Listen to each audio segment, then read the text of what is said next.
लाहौर तेरी रौनकें दायम आबाद, तेरी गलियों की हवा खींच के लाई मुझको। मैनू दस खां शहर लाहौर अंदर किन्ने बूए ते किन्नियां बारियां ने, तेनू दसा मैं शहर लाहौर अंदर लखां बूए ते लखां ही बारियां ने। मैनू दस खां इत्थों दियां खूहियां किन्नियां मिठियां ते किन्नियां खारियां ने, और जिन्हां खूहां तो भरन महबूब पानी वो मिठियां ते बाकी खारियां ने।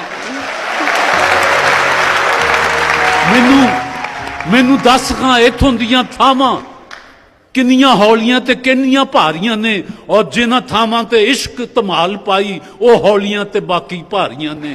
और उच्चे बुरज लाहौर दे इत्थे बलदे चार मिसाल, एक पासे दा दाता मालिक, एक दा माधो लाल, इत्थे ही मियां मीर दी बस्ती, इत्थे ही शाह जमाल। उच्चे बुरज लाहौर दे इत्थे बलदे चार मिसाल। और मुगल मलका नूरजहां ने कहा था कि लाहौर राब बजान बराबर खरीदाइम, जान दादेम जन्नत दीगर खरीदाइम।